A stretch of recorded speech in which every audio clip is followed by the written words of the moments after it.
global hot zones, the coronavirus spreading. Fears grow of a global pandemic. A huge spike in cases in Italy. Hundreds of cases in South Korea. New cases reported in Europe. The CDC warned Americans to be prepared here at home, that it's not a matter of if, but when. This was going to be the worst recession since the Great Depression and a truly global crisis. Tambahan 4.465 kasus baru di Indonesia. Konsumsi rumah tangga yang jadi motor penggerak ekonomi Indonesia akan terkontraksi 3 hingga minus 1,5% di kuartal 3 2020.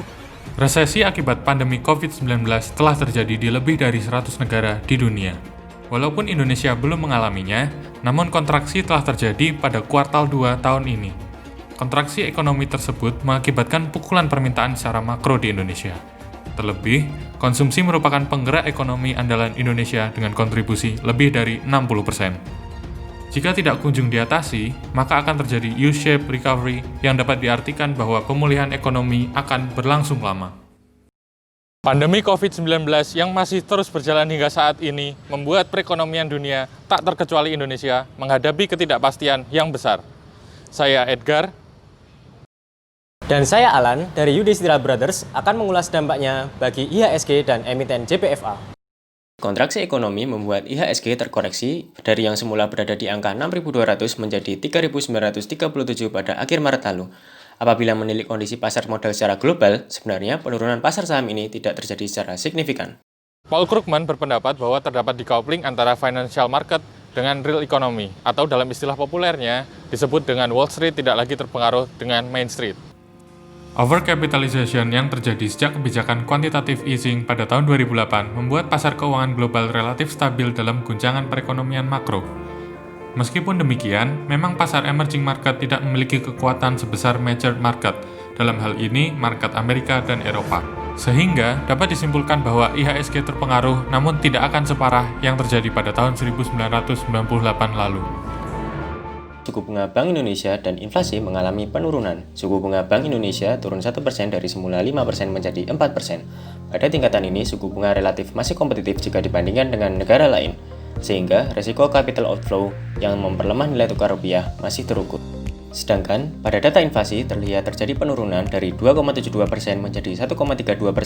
Hal ini merupakan salah satu indikasi terjadinya penurunan permintaan secara makro.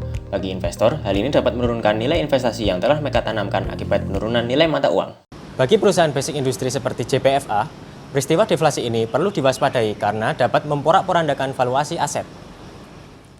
Jika deflasi ini terjadi, maka nilai aset dapat menurun secara drastis dan menyebabkan harga saham emiten berkode JPFA ini rontok. Sedangkan, penurunan suku bunga relatif memperlonggar biaya bunga seiring dengan penurunan EBITDA untuk tahun 2020 ini. Relaksasi ini mampu dijadikan penyangga sementara. Selain itu, kontraksi ekonomi yang terjadi membuat JPFA mengalami penurunan net profit. Meskipun demikian, pada kuartal 2 2020, net profit JPFA masih positif, yakni sebesar 204 miliar rupiah. Produk JPFA yang berhubungan dengan pangan membuat JPFA masih mampu bertahan di tengah kontraksi global. Hal ini juga disokong oleh penjualan harga komoditas pakan ternak yang relatif stabil, sehingga risiko perubahan nilai penjualan relatif lebih terukur dan terprediksi. Kedua hal ini menjadikan kekuatan JPFA untuk tetap dapat mencetak net income positif pada kuartal 2 2020.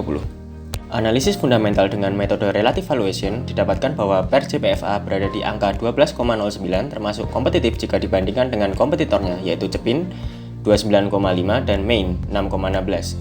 Rata-rata industri berada pada 25,83. Sedangkan untuk aspek teknikal kami menggunakan dua indikator yakni momentum dan Bollinger Band. Dari indikator momentum terlihat bahwa ada indikasi bahwa JPFA akan naik dalam waktu dekat.